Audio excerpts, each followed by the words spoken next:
देखिए, आप किसी भी एग्जाम की तैयारी कर रहे हो, वह चाहे यूपीएससी हो या एसएससी हो या किसी भी स्टेट का पीएससी हो, उसका कोई एग्जाम है।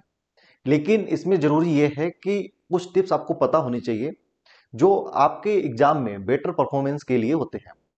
तो सबसे पहले ध्यान देने वाले क्या है, नंबर वन, एग्जाम चाहे कोई भी हो, एग्जाम का एक सिलेबस होता है।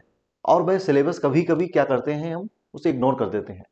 लेकिन सिलेबस ही मेजर रूप से काम करता है किसी भी एग्जाम की आगे अच्छी तरीके से तैयारी करने में। तो इस चीज का आपको हमेशा ध्यान रहे।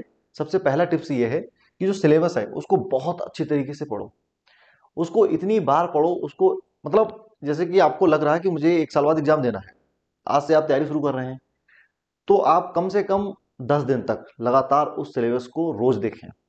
इतने अच्छे से देखें कि जब भी आपको कोई पूछे कि क्या सिलेबस है, या जब भी आपके माइंड में खुद आए कि यार यूपीएससी का क्या सिलेबस है, मतलब एग्जाम में कौन कौन से टॉपिक आ सकते हैं, तो एकदम से आपके माइंड में स्ट्रक्चर बन के आ जाए कि ये टॉपिक है और ऐसा बताया गया है। देखिए, कोई भी एग्जाम लेने वाला हो, वह चाहे कोई एजेंसी हो या कोई कमीशन हो, वह अपना सिलेबस जारी करता है और आपको बताता भी है मोटे तौर पर कि हम कहाँ कहाँ से क्वेश्चन लेके आएंगे। अगर आप उनके लिए अच्छे तरीके से समझ लेते हैं तो फिर आपको ये किसी से पूछना नहीं पड़ेगा कि क्वेश्चन कहाँ से आएगा और कहाँ से नहीं आएगा। ये आपको बहुत अच्छे तरीके से क्लियर होगा कि क्वेश्चन वहां से आएगा, और भले ही उसकी आगे तैयारी आप कैसे कर रहे हैं। तो पहला टिप्स ये है कि सबसे पहले आप उस सिलेबस को बहुत अच्छे तरीके से पढ़ो। मैंने बताया ना, कोई भी एग्जाम हो, यूपीएससी, एसएससी या एनटीए का कोई एग्जाम है, नेट है, इस टाइप से कोई भी एग्जाम हो या स्टेट में कोई भी सर्विस का एग्जाम हो, आप उसके सिलेबस को, और सिलेबस कैसे मिलता है, कभी कभी इसमें भी कंफ्यूजन आता है सिलेबस मिलेगा कहाँ। तो जब आप नोटिफिकेशन पढ़ते हैं ना, जब भी नोटिफिकेशन जारी किया जाता है, तो कभी कभी नोटिफिकेशन के साथ में या कभी कभी नोटिफिकेशन के बाद में, जैसे कि कोई एजेंसी है जो एग्जाम ले रही है या कोई कमीशन है या कोई बोर्ड है, तो वह एक नोटिफिकेशन जारी करता है कि हमें इन पदों पर हमने वैकेंसी निकाली है, हमें कैंडिडेट चाहिए।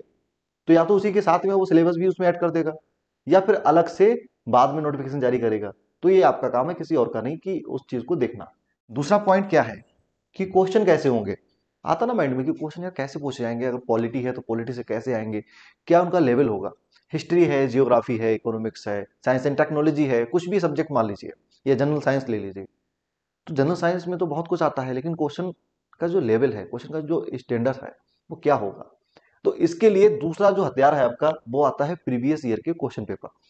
अगर आप प्रीवियस ईयर के क्वेश्चन पेपर को सॉल्व करते हैं, तो ये आपके लिए कंफर्म हो जाता है कि क्वेश्चन, या ये आप समझ लेते हैं कि क्वेश्चन का लेवल क्या होगा। क्वेश्चन के जो बनावट है, क्वेश्चन में जो शब्दावली है, क्वेश्चन में जो वर्ड है, वो क्या होंगे। ये सारी चीजें आपको प्रीवियस ईयर के क्वेश्चन पेपर से समझ में आ जाएगी।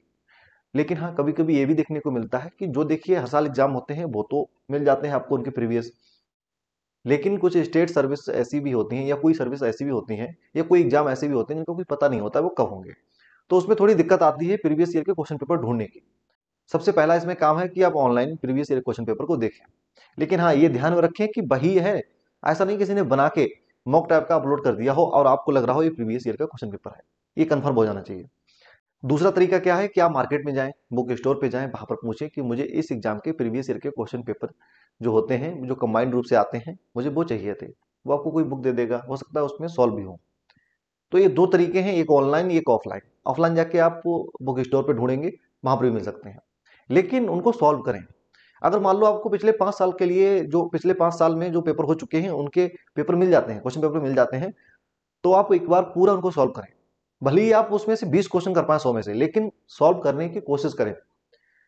जिससे ये तो कंफर्म नहीं है कि आप 100 कर देंगे, लेकिन ये कंफर्म हो जाएगा कि क्वेश्चन का लेवल क्या है, क्वेश्चन कहाँ पर है, कहाँ से क्वेश्चन कैसे बनाए जाते हैं। जैसे पॉलिटी है, हिस्ट्री है, तो क्वेश्चन तो पॉलिटी से आएंगे आएंगे, हिस्ट्री से आएंगे आएंगे, लेकिन कैसे आएंगे, उनका लेवल क्या होगा। तो ये सारी चीजें आपको देखने को मिल जाएंगी प्रीवियस ईयर के क्वेश्चन पेपर से। देखिए क्या होता है हमारे यहाँ पर, जो यूपीएससी है, पीएससी है, या जो एनटीए है, एसएससी है, इनके तो प्रीवियस ईयर के क्वेश्चन पेपर लगभग मिल ही जाते हैं। और यूपीएससी के तो हर साल के आप लगभग 10 साल, 12 साल, 15 साल पिछले आप उनके क्वेश्चन पेपर को ढूंढ सकते हैं। लेकिन कुछ एग्जाम जिनके नहीं मिलते हैं, तो कोई बात नहीं, जो मिले 1 साल, 2 साल पिछले, 3 साल, उनको सॉल्व करें। तो ये दूसरे दो टिप्स मैंने आपको बताए हैं। पहला बताया आपको सिलेबस को अच्छे तरीके से पढ़ें, दूसरा आपको प्रीवियस ईयर के क्वेश्चन पेपर देखें। अगर आप इन दोनों को समझ लेते हैं, तो मैं इस चीज की आपको गारंटी देता हूं कि आपको किसी से पूछना नहीं पड़ेगा कि हमारे लिए कोई बुक बता दो।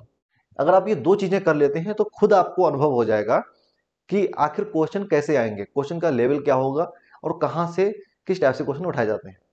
तो ये दो चीजें सबसे ज्यादा इंपॉर्टेंट है।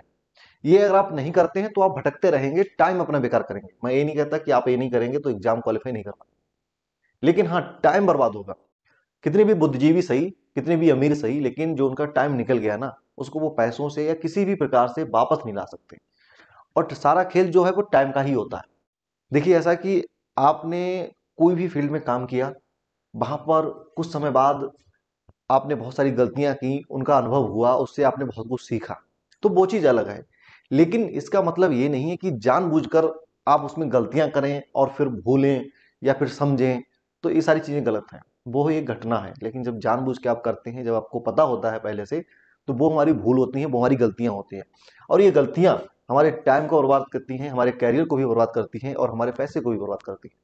तो इसलिए सबसे ज्यादा इंपॉर्टेंट मैंने दो चीजें बताई हैं आपको, ये दो चीजें कर लेते हैं तो आप खुद ब खुद बुक को पढ़ेंगे, कौन सी बुक को पढ़ेंगे और उस बुक में कौन से चैप्टर को पढ़ेंगे, ये आप खुद से डिसाइड करेंगे। इसमें आपको जरूरत नहीं है कि आप किसी से जाकर पूछें कि भाई साहब या सर जी मुझे ये बता दो कि इसमें से क्या आएगा।